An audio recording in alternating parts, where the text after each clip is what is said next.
Hey guys welcome back. I know बीच में थोड़ा सा पॉज हो गया था, I was not fully well, but now that I am back. I think पिछले एक हफ्ते के आसपास काफी कंपनीज की Q2 के इधर बिजनेस रिजल्ट्स आ गए हैं या फिर उनके Q2 के बिजनेस अपडेट्स आ गए हैं, तो धीरे धीरे हम इनको कवर करेंगे। I think I have already cover जो JTL के बिजनेस अपडेट्स आए थे, but today we are going to cover जो बिजनेस अपडेट्स आए हैं for Q2 FY25 for 3 companies. तो namely V2 retail, V Mart and style Bazaar, जो एक रिसेंट लिस्टिंग है। तो इनके तीनों के जो नंबर्स आए थे काफी अच्छे थे एंड इनके लिए काफी टेलविंड्स अवेलेबल है। तो हम पहले क्या करेंगे, इनका बिजनेस मॉडल समझेंगे, ये कंपनीज करती क्या है, और देन इनके जो Q2 के बिजनेस अपडेट्स आए उनको कंपेयर करके देखेंगे कि कौन सा अच्छा करी नहीं कर रही है। क्योंकि सिर्फ नंबर्स देख के हमें पूरा अंडरस्टैंडिंग नहीं आता है जब तक हमें उसके पीछे की स्टोरी नहीं पता चलती कि किस वजह से इन्होंने अच्छा किया है। तो अगर वो हमें पता चलता है तो वी कैन अंडरस्टैंड कि आगे चल के अच्छा कर सकती है नहीं कर सकती है। एंड देन अगर वही ज्योग्राफीज में कोई और कंपनीज है तो शायद सिमिलर इम्पैक्ट उन पे भी आए, तो हमें हमारे लिए ब्रॉड अंडरस्टैंडिंग बन जाता है। देन हम उसका क्रॉस इम्पैक्ट देख सकते हैं जो अदर कंपनीज है। मैं कुछ एग्जांपल्स भी शेयर करूंगा इस वीडियो में, तो चलिए शुरू करते हैं। तो शुरुआत करेंगे बिजनेस मॉडल से। अब ये तीनों का जो बिजनेस मॉडल है सिमिलर है। ये अपैरल स्पेस में वैल्यू रिटेलिंग का काम करती है। मतलब क्या है, जो अपैरल्स होते हैं, क्लोथ्स होते हैं, ये बेचते हैं जो अच्छे क्वालिटी के होते हैं, ब्रांडेड होते हैं at a very reasonable price point. तो ये इनका यूएसपी है, good quality clothes at a reasonable affordable price. तो यही है इनका बिजनेस मॉडल, रिटेलिंग करना। तो अगर मैं पूरे अपैरल सेगमेंट की बात करूं तो there are quite a few players. मतलब अगर हम प्रीमियम सेगमेंट की बात करें तो वहां पे H&M है, जारा है। हम अगर थोड़ा नीचे आए मिड प्रीमियम सेगमेंट में देखेंगे तो आदित्य बिरला फैशन है, शॉपर स्टॉप है, रिलायंस रिटेल है। तो ये सब टारगेट करती है जो प्रीमियम कस्टमर्स होते हैं जो प्राइस पॉइंट अफोर्ड कर सकते हैं। फ्रॉम 1500, 2000, 2500 ऐसे प्राइस पॉइंट पे इनकी प्रोडक्ट्स बिकते हैं। But then there is a large population जो right tier 2, tier 3, tier 4 cities में रहती है, right, and they can't always afford products जो अपैरल्स होते हैं at these high price point. तो इनके अपैरल्स की जो फैशन की नीड्स होती है उनको फुलफिल करते हैं ये तीन कंपनी जो है। तो ये अपने प्रोडक्ट्स को प्राइस करते हैं अराउंड मैक्सिमम अराउंड 1000-1200 और उसके नीचे ही होते हैं। तो basically good quality clothes at a reasonable price, ये इनका यूएसपी है। तो चलिए अभी शुरू करते हैं और पहले हम देखेंगे कि इनके लिए टेलविंड्स क्या है। तो ये कंपनीज ने काफी हिट लिया था ड्यूरिंग कोविड, क्योंकि stores obviously couldn't run. Obviously they run the stores by lease agreement होते हैं। इनके खुद के तो स्टोर्स होते नहीं है, रेंटेड होते हैं। तो इनको रेंट तो भरना है, बट देन सेल्स में कोई सेल्स नहीं हो पा रहे थे, तो they took a lot of it during Covid. Then धीरे धीरे अब कोविड के बाद इनको रिकवरी दिखी है and recently there are green shoots available now. You might have seen की जो FMCG कंपनीज है वो भी थोड़ा अच्छा करने लगी है। जो रूरल डिमांड है थोड़ा धीरे धीरे पिकअप हो रहा है, तो इनको भी ये टेलविंड्स अफेक्ट कर रहे हैं। तो इफ यू सी इनके जो Q1 के नंबर्स आए थे तो थोड़े से अच्छे थे, डिसेंट थे। स्टाइल बाजार की बात करूँ तो इनको 21% रेवेन्यू ग्रोथ दिखा था। V2 रिटेल तो ऑलमोस्ट 50% से ग्रो हुआ था एंड ये Q2 के अपडेट्स आए वो भी काफी अच्छे हैं। तो इनको बेसिकली टेलविंड्स मिला है, जो ग्रोथ रिवाइवल हो रहा है रूरल इकोनॉमी में, तो इनका इसको फायदा मिल रहा है। इसके अलावा क्या हो रहा है, this is the shift happening from unorganise to organise space. Now who likes to go to single shop जो रोड साइड्स होते हैं, वहां से कुछ खरीद लिया। वहां पे प्रॉब्लम होता है, you can try out the clothes. तो ये जो शॉप्स बनाते हैं, ये V2 रिटेल हो गया, स्टाइल बाजार हो गया, ये AC शॉप्स बनाते हैं, ट्रायल रूम्स होती है एंड काफी अच्छा एनवायरनमेंट ये मेंटेन करते हैं। तो ये सब ऑब्वियस सा लगता है, हम सिटीज में जब रहते हैं, मॉल्स में जाते हैं, कपड़े खरीदते हैं, बट ये टियर 2, टियर 3, टियर 4 सिटीज में इतना ऑब्वियस नहीं है।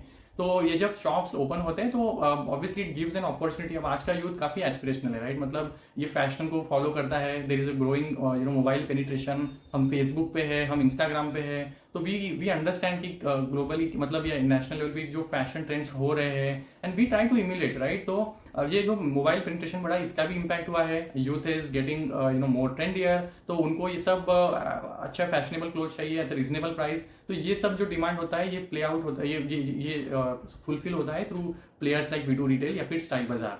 तो यही है इनके लिए जो करंटली टेलविंड्स है। अगर हम अभी थोड़ा आगे बढ़ते हैं और स्टाइल बाजार के साथ शुरुआत करते हैं, तो इनका Q2 का जो सेल्स ग्रोथ आया था, इनका सेल्स ग्रो हुआ था अराउंड 65%, मतलब मैसिव ग्रोथ, अच्छा ग्रोथ दिखा था इनको। इनका Q1 का जो सेल्स ग्रोथ था वो अराउंड 21% था, तो which was not also bad, but then Q2 में तो ऑब्वियसली बहुत ही अच्छा नंबर दिया है। तो अब हुआ क्या है, नाउ अगर मैं थोड़ा इनके ज्योग्राफी वाइज अगर स्टोर्स की बात करूं तो इनके अराउंड 185 स्टोर्स है और इनका मेजरली जो प्रेजेंस है वो है वेस्ट बंगाल, ओडिशा या फिर झारखंड, आसाम, यहाँ पे इनके मेजरली स्टोर्स है। तो वेस्ट बंगाल खुद में in West Bengal state around 75 to 80 stores है, मतलब ऑलमोस्ट मोर देन 1/3 स्टोर थे इनको एक ही स्टेट में है, तो काफी कॉन्सेंट्रेटेड है यहाँ पे ही है।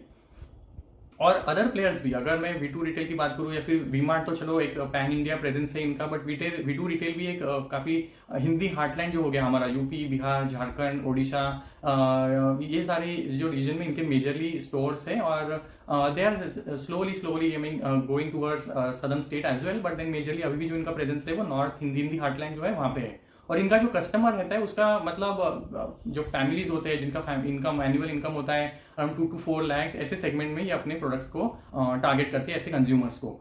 तो अभी जब स्टाइल बाजार के नंबर्स आए थे, तो जैसे मैंने बोला 65% की ग्रोथ दिखी, तो ये ग्रोथ आई कहाँ से थी? अब obviously there is a festival period. अब बंगाल या फिर जो हमारा ईस्टर्न रीजन है वहाँ पे जो दुर्गा पूजा होता है, नवरात्रि होता है, वो काफी अच्छे से सेलिब्रेट होता है, उसकी वजह से जो डिमांड जनरेट होता है उसका इनको फायदा मिला है। अब हीट वेव भी चला गया था जो काफी मेजर फैक्टर था for this companies in Q1, तो अब वो भी रीजन नहीं है, मानसून भी अच्छा हो रहा है इस बार। तो ये जो कुछ फैक्टर्स प्ले आउट हुए, इनका भी इनको एडिशनली बेनिफिट मिला है। ऑब्वियसली जो रूरल डिमांड में पिकअप हो रहा है वो तो है ही रीजन। तो अब अगर मैं इसको अगर आपको थोड़ा डाइसेक्ट करके बताऊं, तो अब इस साल का अगर आप देखेंगे जो नवरात्रि का फेस्टिवल आया है वो आया है स्टार्ट ऑफ अक्टूबर। तो ऑब्वियसली इसका शॉपिंग कब करेंगे customer will buy maybe towards the end of September, या फिर सितंबर में उसके लिए शॉपिंग करेगा, राइट? तो ये अगर सितंबर में शॉपिंग होता है तो that will get captured in the Q2 revenue for these companies. तो एक्जैक्टली यही पैन आउट हुआ है इस बार के लिए, इनको additional Tailwind because of this festival period मिला है, बिकॉज दैट 10 डेज के लिए जो शॉपिंग में भी पीरियड होता है वो एक्सटेंड इस बार फॉल आउट हो गया इन Q2 ऑफ दिस ईयर। अगर सपोज नवरात्रि अगर had come in the second half of the month, जैसे लास्ट वीक में होता, तो फिर देन इसका जो इम्पैक्ट आता वो Q3 में आता। तो हमें देखना पड़ेगा कि अभी चलो अगर Q2 का इनका नंबर स्ट्रॉन्ग आया है तो इनके लिए एक अच्छा बड़ा बेस बनेगा दिस ईयर। तो अगर मे बी नेक्स्ट ईयर अगर this festival period gets carried to the third quarter, then maybe देखना पड़ेगा कि इनका ग्रोथ कैसे आता है। तो that was one of the reason कि जो फेस्टिवल पीरियड का शिफ्ट हुआ था उसकी वजह से भी इनको बेनिफिट मिला था, तो नंबर्स काफी एक्स्ट्रा ऑर्डिनरी ज्यादा आए थे। तो 65% का इनको ग्रोथ मिला था। सेम स्टोर सेल्स ग्रोथ की अगर मैं बात करूं तो फॉर जो स्टाइल बाजार है वो 41% था, मतलब जो सेम इनके जो एग्जिस्टिंग स्टोर्स है वहां से जो इनको ग्रोथ आया था 41% था, वो काफी रिमार्केबल है। अगर स्टोर्स की बात करूं तो इनके जो start of the FY25 stores थे वो अराउंड आई थिंक 160 के आसपास थे, और इन्होंने ड्यूरिंग दिस H1 जो 2 क्वार्टर्स हो गए इसमें अराउंड टोटल 25 स्टोर्स ऐड किए, आई थिंक 2-3 कुछ क्लोज भी हो गए, तो नियर बाय 25 स्टोर्स इन्होंने ऐड किए। अगर हम इनके गाइडेंस की बात करें तो इन्होंने क्या गाइडेंस दिया था, हम पूरे साल के लिए 40 to 45 स्टोर्स को ऐड करेंगे, एंड देन इन्होंने first half of the year में ऑलरेडी 25 स्टोर्स को ऐड कर लिया है। तो होता क्या है, आप जैसे जैसे नए स्टोर्स ओपन करेंगे वहां से भी आपको सेल्स ग्रोथ मिलेगा। तो इन्होंने H1 में 25 स्टोर्स ऐड किए, वहां से भी ग्रोथ मिलता है, और जो एग्जिस्टिंग स्टोर्स है जैसे वो मैच्योर होंगे तो वहां से भी सेल्स ग्रोथ आएगा। तो इनका जो सेम स्टोर सेल्स ग्रोथ है वो कितना है, 41% है, और टोटल सेल्स ग्रोथ कितना है, अराउंड 65%। तो जो ऊपर का 24% का ऑलमोस्ट जो ग्रोथ है वो आया है नए स्टोर्स ओपन करने से। तो ये हम ऐसा रिलेट करके देख सकते हैं कि नए स्टोर से कितना ग्रोथ आया है, जो एग्जिस्टिंग स्टोर से उसका नंबर तो चलो ये देते ही है, जो इस बार 41% का आया है। तो नंबर्स काफी स्ट्रांग है। तो अगर थोड़ा हम आगे बात करें कि ये अपने मार्जिन्स को कैसा रखते हैं, तो इनका जो एबिटा मार्जिन्स होता है, अगर मैं Q1 के हिसाब से बात करूं तो अभी पूरे नंबर्स आए नहीं, सिर्फ बिजनेस अपडेट्स आए हैं। जब पूरा Q2 का P&L आ जाएगा, बैलेंस शीट आ जाएगा, तो विल अंडरस्टैंड कि इनका Q2 का एग्जैक्टली मार्जिन्स क्या था। तो अगर मैं आइडिया देने के लिए आपको बोलूँ तो Q1 का इनका मार्जिन कैसा था, तो अराउंड 13%, 14%, 15%, तो इस रेंज में इनका एबिटा मार्जिन रहता है। पैट मार्जिन अराउंड 4 to 5% के आसपास होता है। तो स्टाइल बाजार की मैं बात कर रहा हूँ। तो हमें देखना पड़ेगा कि ये कैसे पैन आउट होता है ड्यूरिंग दिस क्वार्टर, बट ये अपने मार्जिन को इंप्रूव करने के लिए क्या कर रहे हैं, आप थोड़ा इसके लिए बात करते हैं। तो ये कंपनीज जो अपने स्टोर्स में क्लोथ्स बेचती है वो ऑब्वियसली अपने खुद के ब्रांड्स होते हैं इनके मेजरली। ये तो कोई मल्टी ब्रांड वाले आउटलेट्स होते नहीं कि जहाँ पे आपको जैसे शॉपर स्टॉप वाले या फिर आप आदित्य बिरला फैशन स्टोर्स में चले जाएंगे तो मल्टीपल ब्रांड्स के आपको क्लोथ्स मिल जाएंगे। बट इनके पास जो ब्रांड्स मिलेंगे ये इनके खुद के ही होते हैं, प्राइवेट लेबल्स बोलते हैं इनको। अब प्राइवेट लेबल बेचने से फायदा ये होता है कि you command higher margin on that. तो ये बनाते भी आप खुद ही है, डिजाइन भी आप खुद करते हैं, अपने ही ब्रांड के कपड़े बेचने से यू गेट बेटर मार्जिन। तो मैनेजमेंट का जो कहना है, अगर Q1 की बात करें तो इनका जो ओन ब्रांड जो प्राइवेट लेवल से उसमें से जो सेल्स का कॉन्ट्रीब्यूशन था वो अराउंड 50% के आसपास था। तो हमें देखना पड़ेगा इस क्वार्टर में वो नंबर कैसा आता है। वो भी ऑब्वियसली ग्रोइंग ट्रेंड में है, प्रीवियस ईयर में 31, 35 था, अभी 51 पे पहुंच गया है। तो अभी Q2 में हमें देखना है कि उसका परसेंटेज क्या है। तो दैट इज मेजर फैक्टर जो हमें देखना पड़ेगा। चलो स्टोर्स ग्रोथ की तो हमें आइडिया है, सेम स्टोर सेल्स ग्रोथ की हमें आइडिया है, बट देन जो मार्जिन को हेल्प करता है वो ये है कि अपना ये प्राइवेट लेवल का कॉन्ट्रीब्यूशन कितना है। तो हम इसको देखने वाले हैं जब फुल अपडेट्स आएंगे। अगर इसके अलावा मैं इनको बात करूं तो इनके जो स्टोर्स होते हैं, अब इनका प्रेजेंस मैंने जैसे बोला टीयर 2 टीयर 3 सिटीज यहाँ पे होता है। अब जब ये एक्सपांड करते हैं तो मैनेजमेंट को पूछा गया था कि अपने आप स्टाइल बाजार की मैं बात कर रहा हूँ अगेन। तो स्टाइल बाजार के मैनेजमेंट को जो पूछा गया कि अपने आपने आईपीओ लाया है, आपने पैसा रेज किया है, तो you must be opening more stores, तो are you going to diversify into other geographies. इनका प्रेजेंस तो चलो majorly north and eastern region में है, but then are you going to expand into other geographies जैसे west India हो गया, southern India हो गया। तो मैनेजमेंट का काफी इंटरेस्टिंग सा आंसर था और ये मुझे बहुत पसंद आया। तो मैनेजमेंट का कहना है we have a strong foothold in maybe say state like West Bengal. तो हम हमारे जो स्टोर्स ओपन करने वाले हैं आगे चल के भी हम इसी एरियाज में जैसे ईस्टर्न इंडिया हो गया या फिर जो ओडिशा झारखंड इसी रीजन में हम फोकस करेंगे। हमें यहाँ पे काफी अच्छा टेलविंड नजर आता है, ऐसा मैनेजमेंट का कहना है। There is a lot more potential to grow in this exactly similar जो ज्योग्राफिकल रीजन से इनके यहाँ पे ये ऑपरेट करते हैं। तो अब इससे फायदा क्या होता है, इनके एग्जिस्टिंग स्टोर से उनको जो इन्वेंट्री लगता है उनको कैटर करने के लिए उन्होंने वेयर हाउसेस बनाए हुए हैं। तो अगर आप नियर बाय रीजन्स में अगर स्टोर्स को ओपन करते हैं तो आपका डिस्ट्रीब्यूशन का एंड देन वहां पे जो इन्वेंट्री मेंटेन करने का काम है, बिकॉज आपके वेयर हाउसेस वहां पे एक तो वो इजी हो जाता है। देन अगेन होता क्या है, you understand the customer sentiment very well. आपका एक स्ट्रॉन्ग फुट होल्ड होता है, आपको अंडरस्टैंडिंग है कि कस्टमर को किस तरह के कपड़े चाहिए, because you have to be very understanding of the fact कि आपका सेल्स तभी आएगा अगर आपके पास अच्छा असॉर्टमेंट है, आपके पास वैरायटी ऑफ क्लोथ्स है and that are meeting the customer का जो एस्थेटिक मतलब जो कस्टमर का रिक्वायरमेंट है, उसका जो उसका जो रिक्वायरमेंट है उसको किस तरह का चाहिए। अगर आप if you are not able to fulfil तो you can force and sell, right. I mean you have to meet that requirement. तो जब वो होगा तभी सेल्स में वो ट्रांसलेट होगा। तो ये उनका कहना है कि we understand our customer very well, तो हम यहीं पे एक्सपांड करेंगे। And now this is very interesting and really good strategy. आपको जरूरत तो नहीं है कि चलो गुजरात चले जाए या फिर कहीं और वेस्ट रीजन में चले जाए वहां पे स्टोर ओपन करें। उससे दिक्कत होगी कि आपको इन्वेंट्री मेंटेन करनी पड़ेगी, वेयर हाउसेस ओपन करने पड़ेंगे, which is very costly affair. तो जरूर नहीं, आप जहां पे हो वहां पे भी एक्सपांड करके आप ग्रो कर सकते हैं। एंड ये काफी इंटरेस्टिंग सा जो स्ट्रैटेजी है ये फॉलो करता है पीएनजी। अगर मैं अगर थोड़ा सा ये डाइवर्सिफाई हो जाएंगे हम थोड़ा हमारे जो हमारा एक डिस्कशन है, बट काफी इंटरेस्टिंग और वेरी सिमिलर है। तो जो पीएनजी का जो ज्वेलरी स्पेस से जो प्लेयर है, इसका रिसेंटली आईपीओ आया था, अब इसने भी पैसा रेज किया। जब मैनेजमेंट को पूछा गया कि you are quite concentrated in Maharashtra, आपके काफी स्टोर्स मेजरली प्रेजेंस तो आपका महाराष्ट्र में ही है, तो are you now going to expand going to other states हो गया, जैसे जो नियर बाय स्टेट्स है जैसे एमपी हो गया या फिर कर्नाटक हो गया, are you planning to open more stores. तो मैनेजमेंट वॉज वेरी स्टेट, हम नहीं ओपन करने वाले, we are going to open 12 new stores but all of them are going to be in Maharashtra only. अब उनका भी रीजनिंग काफी सिमिलर था। हम समझते हैं कि महाराष्ट्र में जो कस्टमर है वो क्या अफोर्ड कर सकता है, उनकी नीड कैसी है, हम उनके एस्पिरेशन को समझते हैं, उस हिसाब से हम हमारे प्रोडक्ट्स को रखते हैं। तो ये जो दोनों का लॉजिकल है ना रीजनिंग की, हम किसी ज्योग्राफी में नहीं जाएंगे, एक्सपांड करेंगे नहीं करेंगे, ये काफी सिमिलर लाइन्स है ना। These are completely different industries, दोनों डिटेल स्पेस में है, एक ज्वेलरी बेचता है, एक कपड़े बेचता है, बट थिंकिंग अगर देखेंगे तो काफी सिमिलर लाइन्स है। तो यू ऑलवेज गेट आइडियाज कि अगर एक बिजनेस अच्छा कर रहा है उसका लॉजिक क्या है, and then is other company doing same. तो अगर ये सक्सेसफुल होगा तो maybe other companies also going to perform well playing that same strategy. तो चलो ये एक बात हो गया। तो हमने अब तक देखा कि स्टाइल बाजार क्या कर पा रहा है। अभी इनके मैं स्टोर्स के बारे में बात कर रहा था, तो ये इनका जो स्टोर प्रेजेंस है ये टीयर 2 टीयर 3 टीयर 4 सिटीज में होता है। तो अब इसके पीछे का रीजन क्या है, मतलब ये टीयर 1 सिटीज में क्यों नहीं जाते। अब सी इनके जो स्टोर्स होते हैं ये ओन तो करते नहीं है, राइट। मतलब ये क्या लेते हैं, अपने स्टोर्स लीज पे लेते हैं, इनके लॉन्ग टर्म के लीज एग्रीमेंट्स होते हैं 5 साल 10 साल, और फिर ये ऑब्वियसली बात है फिर वो जो लीज के जो रेंटल्स होते हैं maybe they grow every year, maybe by some 5 to 10% inflation होता है तो बढ़ते हैं। बट देन अगर ये टीयर 1 में करेंगे तो जस्ट अंडरस्टैंड टीयर 1 में रेंटल्स ऑब्वियसली ज्यादा रहेंगे। तो अगर ये टीयर 1 सिटीज में जाके एक्सपांड करेंगे एट अ हाई स्पेस, जैसे ये 2020 स्टोर्स ओपन कर रहे हैं in every half of the year, तो इनके लिए रेंटल कॉस्ट बढ़ जाएंगे। तो कैन दे अफोर्ड, लाइक मतलब एक तो ऑलरेडी ये वैल्यू फैशन प्लेयर है, इनके मार्जिन ज्यादा नहीं है, और ऐसे अगर टीयर 1 में जाकर एक्सपांड करेंगे तो that is not a good business strategy. तो इनका लॉजिकल रीजनिंग काफी मतलब अच्छा है कि हम टीयर 2 टीयर 3 टीयर 4 सिटीज में जाके एक्सपांड करेंगे जहां पे हमें अच्छा ग्रोथ दिखता है। तो ये एक पॉइंट जो मुझे फोकस करना था।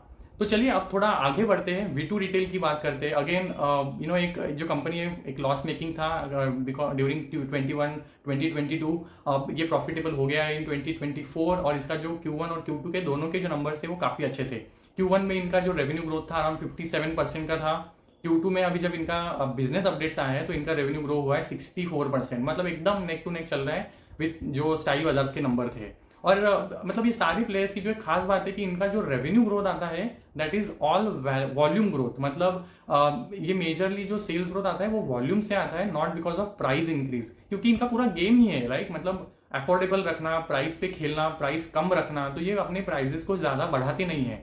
तो इनका जो पूरा गेम है वो वॉल्यूम का है, जितना वॉल्यूम ये लोग सेल कर पाएंगे उतना इनका ग्रोथ आएगा रेवेन्यू में। तो V2 रिटेल का वॉल्यूम ग्रोथ था अराउंड 57%, 64% का सेल्स ग्रोथ था जो काफी अच्छा नंबर है। 57% इन्होंने लास्ट क्वार्टर किया था, तो काफी अच्छे नंबर्स ये कंसिस्टेंटली पोस्ट कर रहा है। मार्जिन भी इनके स्टेबल थे 13% के आसपास, and then PAT margin around 3.5 3.7% के आसपास। Q1 की बात कर रहा हूँ, Q2 के चलो अभी हमें पूरा डिटेल में आएगा P&L, तो हम उसको एनालाइज करेंगे। अगर मैं V2 रिटेल की बात करूँ तो इनका सेम स्टोर जो सेल्स ग्रोथ था अराउंड 34% का था, मतलब 64% का आपका सेल्स ग्रोथ है, उसमें से सेम स्टोर सेल्स ग्रोथ जो कितना है 34% का, मतलब आपका नए जो स्टोर्स आपने ओपन किए हैं उसमें से कितना ग्रोथ आया 30%, जो रिमेनिंग है राइट। तो 30% आया है नए स्टोर्स खोलने से, एंड जो 34% है सेम स्टोर से। तो इन्होंने स्टोर्स कितने ओपन किए थे, तो जो FY24 एंड हुआ था तब इनके स्टोर्स थे अराउंड आई थिंक 115, और इन्होंने पूरा H1 मिला के मतलब Q1 and Q2 24 stores open किए हैं टोटल, तो इनका स्टोर काउंट पहुंचा है 139। तो अगर हम कंपेयर करें स्टाइल बाजार से तो रिलेटिवली थोड़े इनके कम स्टोर्स है, बट देन इनके लिए जो ग्रोथ है वो काफी स्ट्रांग है, मतलब ये काफी अच्छे पेस से ग्रो कर पा रही है कंसिस्टेंटली। तो ये चलो बात हो गई इनके नंबर ऑफ स्टोर्स की, जो इनके लिए सेल्स ग्रोथ है, सेम स्टोर सेल्स ग्रोथ है, ये अभी इसकी बात हो गई। अगर हम थोड़ा बात करें इनके गाइडेंस की, तो इन्होंने इनके जो आई थिंक मैंने स्टाइल बाजार के बारे में भी नहीं बोला, तो स्टाइल बाजार ने जो गाइडेंस दिया था रेवेन्यू के लिए वो दिया है 25% का रेवेन्यू ये ग्रो करेंगे इन FY25। इनका जो सेम स्टोर सेल्स ग्रोथ है वो 10% रहेगा। एबिटा पैट मार्जिन से सिमिलर लेवल्स पे मेंटेन करेंगे, और FY25 में जो पूरा साल है उसमें 40 टू 45 स्टोर्स को ये ऐड करेंगे, जिसमें से 25 इन्होंने ऑलरेडी कर लिए है। अब V2 रिटेल की बात करें तो V2 रिटेल ने क्या गाइडेंस दिया है, पूरे साल में ये लोग 50 स्टोर ओपन करेंगे, ऐसा इनका गाइडेंस है। इन्होंने ऑलरेडी अगेन 24 स्टोर्स कुछ ऐड कर लिए है, और ये I think easily remaining half of the year में जो 25 के आसपास इनको ओपन करना है वो टारगेट अचीव कर सकते हैं। तो यहाँ से इनका भी सिमिलर गाइडेंस है, जो सेम स्टोर सेल्स ग्रोथ है अराउंड 9.5 टू 10% के आसपास रहेगा, बट इनका जो गाइडेंस है FY25 रेवेन्यू गाइडेंस है वो 50 प्लस है, मतलब दिस इज द हाईएस्ट, जो ये तीनों प्लेयर से सबसे ज्यादा रेवेन्यू का गाइडेंस है वो V2 रिटेल का है। 50% का रेवेन्यू गाइडेंस इन्होंने FY25 के लिए दिया है, पूरे साल के लिए। अब ये स्टाइल बाजार के लिए 25% है, तो आई थिंक स्टाइल बाजार is on bit on conservative side, तो हमें देखना पड़ेगा, may be management is giving a conservative guidance but may exceed that guidance itself. तो चलिए हम ये तो ट्रैक करेंगे तो समझ आएगा। बट ये बात हो गई V2 रिटेल की। अगेन इनके जो जियोग्राफिक वाइज जो प्रेजेंस है, काम करने का तरीका है वो एग्जैक्टली सिमिलर है। इनकी डिजाइन टीम होती है, अपनी खुद के डिजाइन करती है कपड़े, एंड देन ये मैन्युफैक्चर करके अपने स्टोर्स में बेचती है। तो अनलाइक स्टाइल बाजार जो मैन्युफैक्चरिंग पे इतना फोकस नहीं करता है, बट देन V2 रिटेल की अपनी मैन्युफैक्चरिंग फैसिलिटीज भी है, मतलब आई थिंक गुड़गांव और दिल्ली के आसपास इनकी कुछ मैन्युफैक्चरिंग फैसिलिटीज है जो जहाँ पे ये बना के देन अपने वेयर हाउसेस में डिस्ट्रीब्यूट करती है।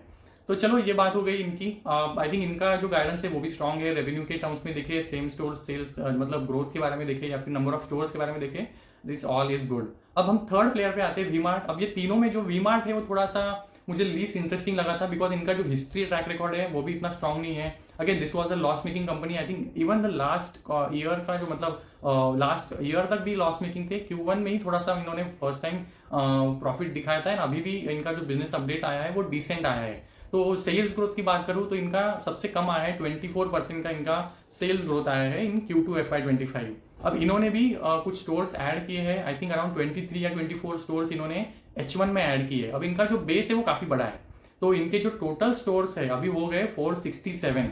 तो आप समझ के चलिए कि इन्होंने 24 अगर स्टोर्स ऐड किए हैं तो 445 के आसपास इनके FY24 के एंड तक स्टोर्स रहेंगे। 24 स्टोर्स ऐड करके 467 पे पहुंचे। ये पैन इंडिया प्लेयर है, मतलब मेजरली प्रेजेंस ऑब्वियसली इनका भी नॉट डोमिनेटेड हिंदी हार्टलाइन जो वहां पे है, बट देन ये पैन इंडिया प्रेजेंस है, सारे स्टेट में ऑलमोस्ट इनके स्टोर्स है।